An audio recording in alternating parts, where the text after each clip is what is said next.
welcome to Mama Connie's tamale classes. My name is Connie or Consuelo, and I'd like to show you how to make homemade tamales, wonderful homemade tamales. I hope you enjoy what you learn. I know that I'm going to enjoy teaching you what I have in front of me. I would like to show you what is involved and what you need to get in order to get going with your tamales. And the first thing you have to do is get some meat and some chili, and you have cumin seed, garlic, salt, lard, hojas, which are, and you're going to find me hearing me call these husks or hojas because I go from one to the other. And this is the dry chili and this is the wet chili. So this is what you're going to need to make tamales. And you need also you need some masa, which is the dough, corn dough that you need for us to get going.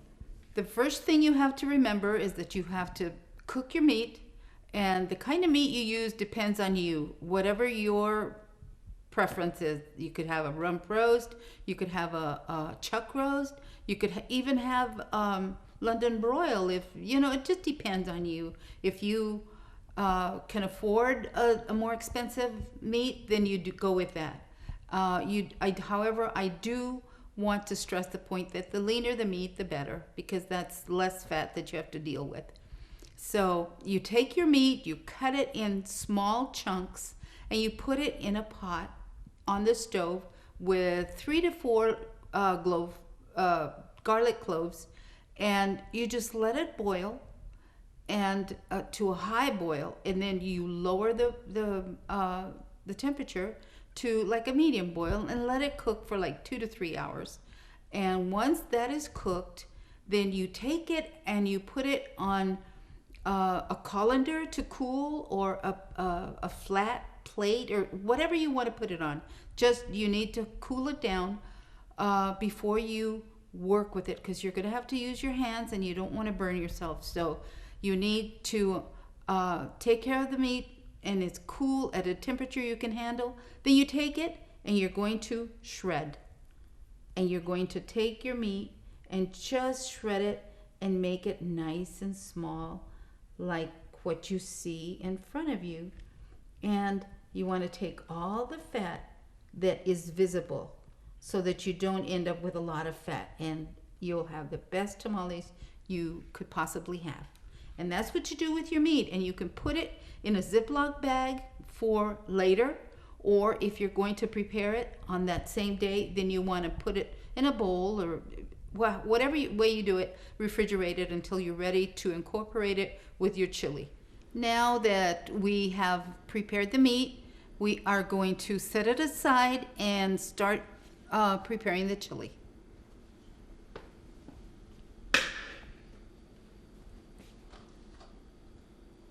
And these are the ingredients that we need to have a perfect chili. The very first thing I want to show you is how you prepare your chili. And you take a pair of scissors, you cut off the stem, you open your chili, and take out your seeds, and then you wash it. You want to be sure that it's all washed and prepared right, and so that you don't have a lot of seeds in your chili. And it's very easy to use a pair of scissors and get rid of all of the seeds and get it all ready. Then you take it and you wash it, and you can either soak it for 2 or 3 hours in hot water. And one of these little tubs are perfect for soaking your chili. And you cover it and you let it sit, or you can put it in a pot of water and do a quicker bath on your chili and let it boil for like 10-15 minutes, and then just cover it and let it soak for a few minutes. then it'll be easy, just like when you soak it. But it depends on your amount of time that you have. And we're ready to put it in the blender with all the spices. So I'm going to put this aside. And this has been soaking overnight. I put hot water over it after I prepared it, after I cleaned it, and I took out the seeds, and I put it, and I left it on the countertop for about an hour. Then I stuck it in the refrigerator for overnight. So it's ready. It's ready to be put into the blender with all the spices that you need to make a wonderful, wonderful tasting chili. In preparation of your chili, you want to have a blender, and we've got a blender here. Into the blender, we will put I like a lot of garlic, so I'm using 4 cloves of garlic, and it goes into the blender. And then I am using 1 teaspoon of, in English it's called coriander seed. In Spanish it's comino seed. So you put 1 teaspoon in there. Then you take your salt and you put another teaspoon of salt into your blender. And you add your chili that has already been hydrated. So it's nice and wet. And I'm going to put it into the blender. And actually, you don't need a lot of chilies. And sometimes when you buy chili, that's about a cup, I guess. When you buy chili, it says it's hot, but it's not, and it says it's sweet, but sometimes it's hotter than sweet. So I would suggest, and this is what I do, is I just use all the sweet chili that I'm going to use. I prepare all of that. Then if I find that after I liquefy it, it is not hot enough, I want it spicy, I have what is called, sometimes it's called chile tepin, sometimes it's piquin, but it is nice and spicy. So this is what you would buy, and this is what it looks like. If you buy it at the store, it'll have the name of it on, and you usually buy it and you find it in the section where the Hispanic foods are. They're little packages and they're all on rows and stuff. And this is what you would add, and you wouldn't add a lot because these are very, very spicy. So that's what you would add to this if it's not spicy enough. And then you put your blender on liquefy, and you liquefy it for like about 5 minutes until all of it is really, really good and nice and smooth. And that's how you prepare your chili. Right before you add it to your meat, this is what you have to do.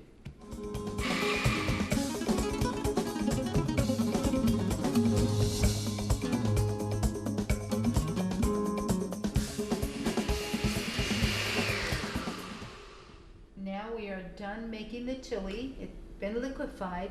We're going to go to the stove and we're going to start making the roux so that we can incorporate the meat into the roux. What we will do first of all is we'll add half a cup of oil into the pan. Let the oil get a little warm. It doesn't have to be hot. It can be just warm. But I just turned the burner on, so it'll take a little bit. And when we do that, I'll add the half a cup of flour. And what I'm going to do is I'm going to use the whisk, and I'm going to continuously turn the flour and the oil, and until it gets really nice and toasty brown, and you actually can smell it like almost a nut type thing. So as soon as that gets done, then we will add the chili to it, and we have to let it probably cook until it bubbles. And once it starts bubbling, we lower the flame and let it cook a little bit longer so it's nice and thick. And into this we will add our meat. So now I'm gonna add the flour, And it's pre-measured to half a cup. And I will stir it. And it takes a little while to stir and for it to start getting nice and toasty and brown. But that really is very important because it's going to flavor your chili really, really wonderful. It's amazing what flavoring does to anything that you cook. But this has to have that toasty flavor because that's what makes your chili really special.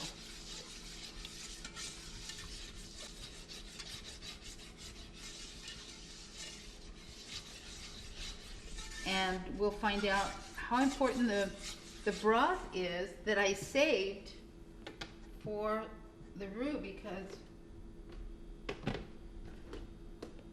this will add wonderful flavor to it also. Now, one of the things that I think is very important is that when you save the broth, you need to take out all the fat that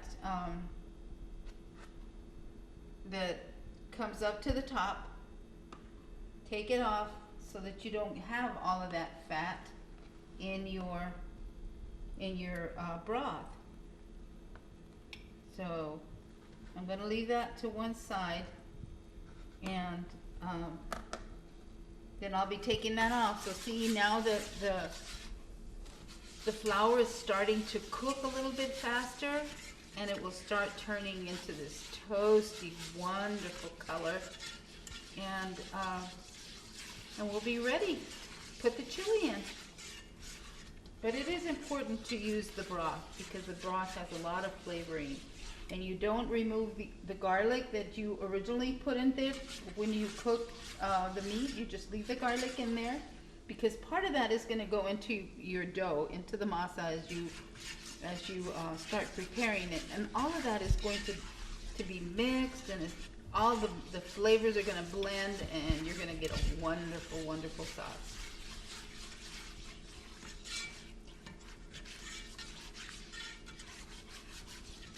So now that it's nice and toasty and brown, I'm going to add my chili.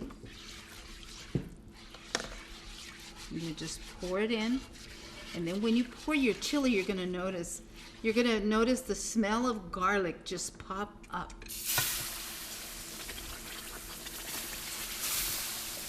And I'm going to take some of the broth, and I'm going to do this.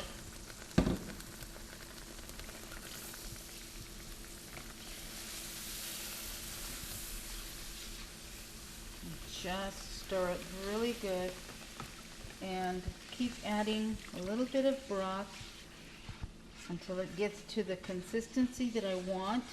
I don't want it to be real thin, but I don't want it to stay super thick. So you just keep adding the broth until it's done, and then I'm going to add some salt. And salt is the only thing that you want in here, unless you find that it is not spicy enough and you want it hotter. Then you'll take and you'll smash some of the little red chili peppers that we looked at in my little bag, and make it hotter. You just crush them and then throw them in there, and it will be nice and spicy. And I wanted to say that earlier in the beginning of the show, we talked about the meats that you can use in this chili. This is a very basic roux, and you can use it for your chicken. All you have to do is you cook your chicken, and you shred it just like you did the other meat, and throw it into your chili, and it's just wonderful. And a lot of times people like both of the pork and the beef together, and that's okay too. That cooks really, really well together. So that is done, Now I am going to put some salt on this. And of course, the amount of salt that you put into it depends on you and your flavor that you like. So far I've put 2 tablespoons of salt into it.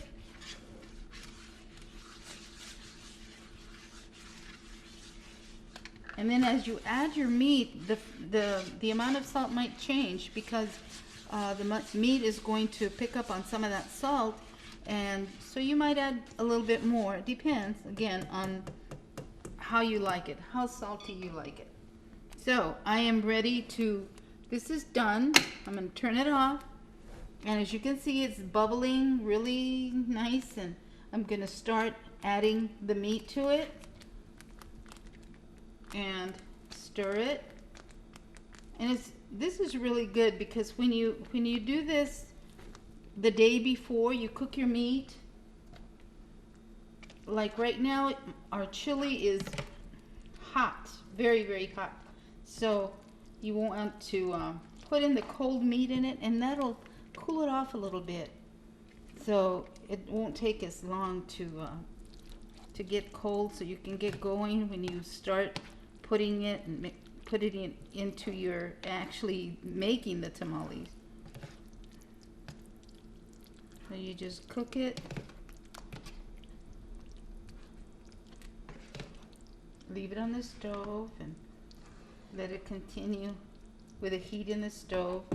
Then we'll finish putting all of the meat into it and mix it, and just make sure that it's all mixed together. And like I said before, you can use any kind of meat. So those of you who like chicken comes out really, really good actually.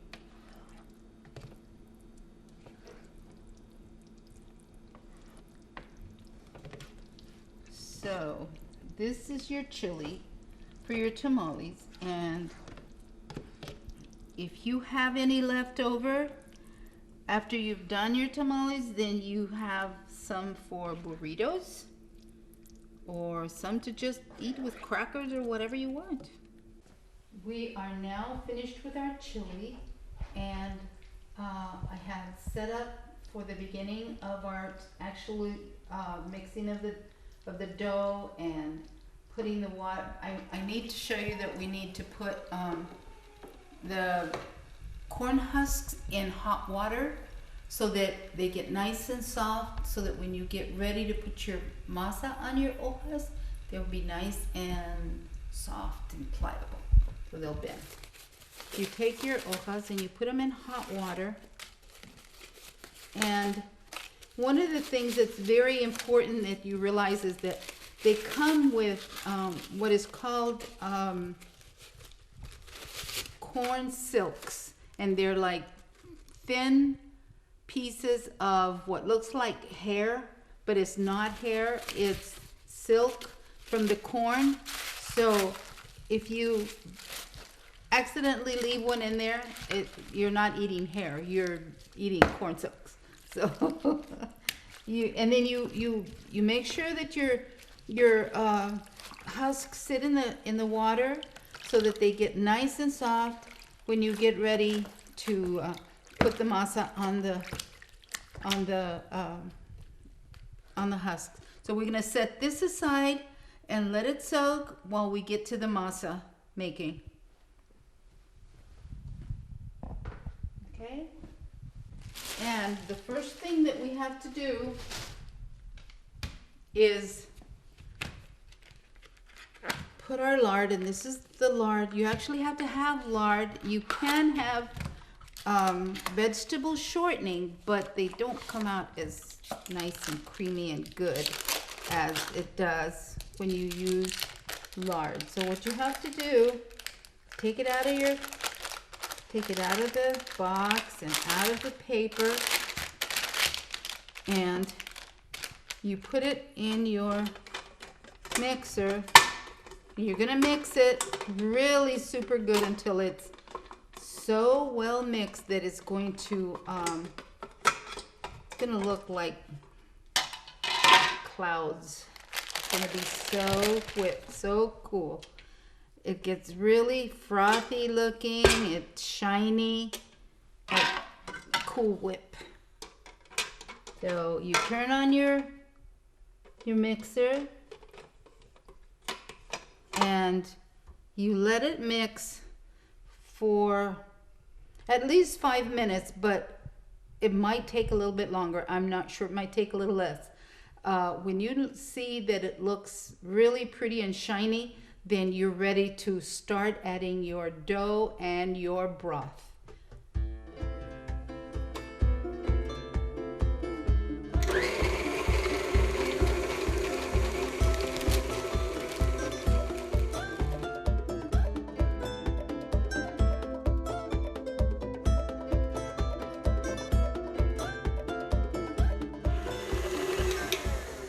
Now that we have whipped up our lard, we're ready to start putting the masa in and the broth. So I'm going to go and get them and show you how it's done.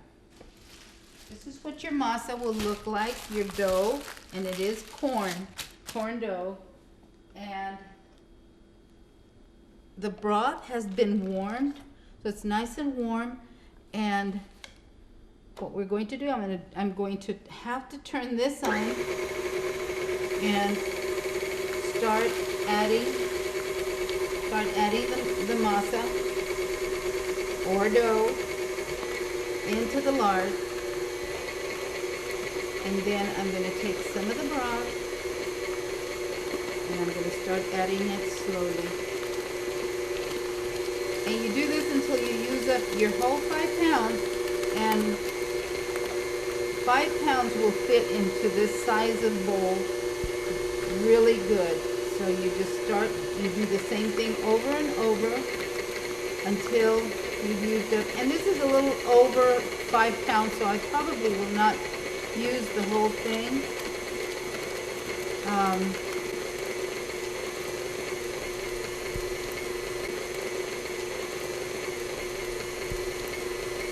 And I will continue doing this until it's all done. And it will come out really, really good. And you do it alternatively so that your beaters don't work so hard, because if the masa gets very heavy, then it's real hard in your machine. So one of the things that I would suggest, that you don't use a hand mixer, because like I said before, as the masa gets thicker, it's very hard for the motor to turn. So you need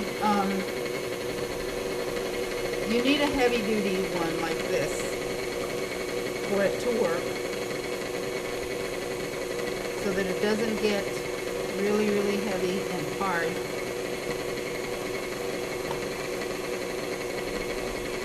And it's very important also that you have a guard like this, because it does splatters everywhere if you don't have the guard.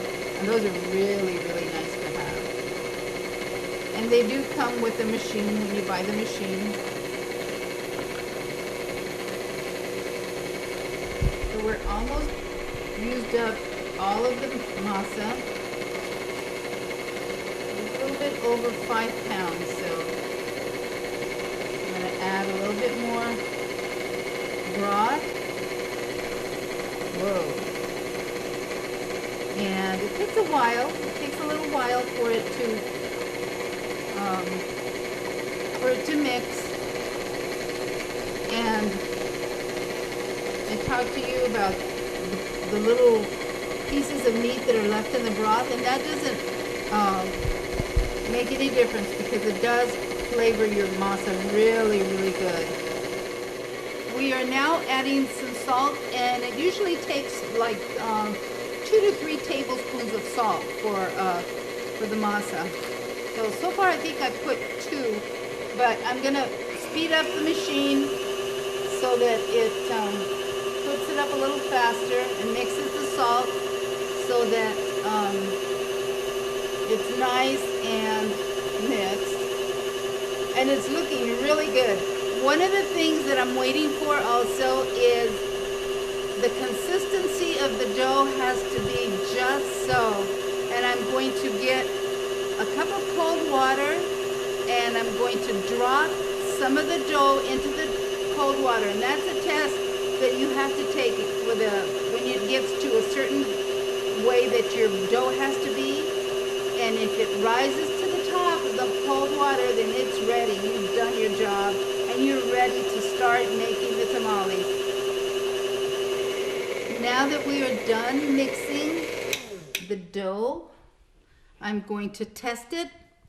And the way you test it to see if it's done is you take a little bit of the dough out of the bowl, and you drop it into a cup of cold water.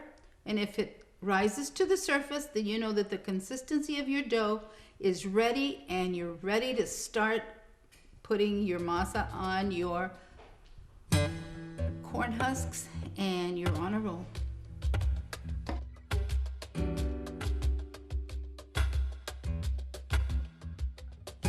Now that we have finished getting our dough ready, I have taken the husks out of the water. They're nice and pliable, and they will bend really well.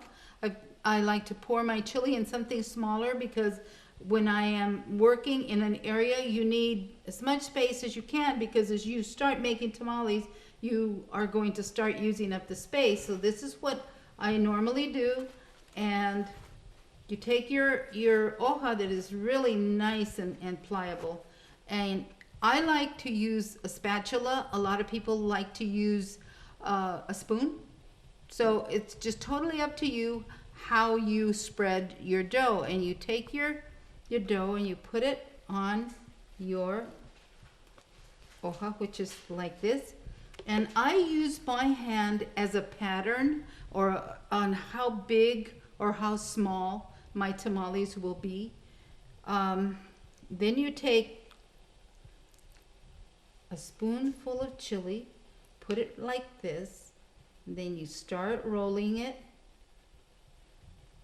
And as you can see, it's from my finger to the end of my hand, it's about this big that I make my tamales. And it's like about 5 inches, I would say. And I try to make them all the same size, because when you put them in the pan or your steamer, you want them all to stack up really nice, and all in that they all look the same height, and they all cook the same. And one of the things I learned a long time ago, that there's a right side and a wrong side to your husks. And there's a smooth side, and the smooth side is the right side where you put your masa on it. The rough side is the outside. So I don't know how true that is, but I go by that. So you just keep doing this, and you make the masa as thick as you want to. A lot of people like a lot of meat on their tamale. A lot of people like lots of masa on their tamale. It just depends on you. Everything depends on your taste and your family's taste. So you just spread away until you're done making all of the tamales that you are going to. And if you will see, these are pretty close to the same size. And like I said, I use my hand as a guide. Sometimes you get really big hojas, and you might want to cut them so that you don't get thicker tamales, and that way you have as many the same size as possible, so that when you're cooking them, they all cook the same.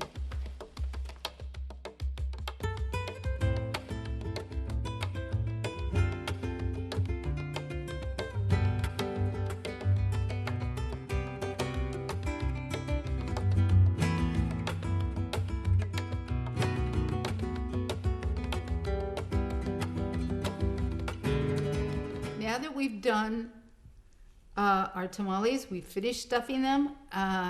They go into a steamer, and you need to put water underneath the tray that is in the steamer, and then you put your tamales in and you stack them. And this is how you stack them so that they're standing. And usually I can get 4 dozen in this steamer. And this is how you stack them so that they don't fall down and they don't lose their shape.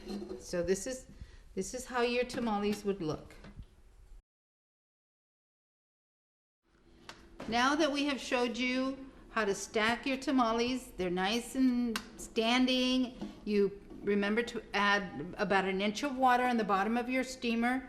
Take them to the stove, and you turn your stove on at high. Then when it starts boiling, then you take it down to low and let it simmer. Put your lid on and let them cook. And it takes from 45 minutes to an hour to cook. And I cooked some earlier, and I've got some here. Now we have finished our tamales. They're ready to come uncovered. They are wonderful. And if they come off the husk, then you know that they're done. And these are very yummy. So I hope you have enjoyed this class as much as I have. Thank you.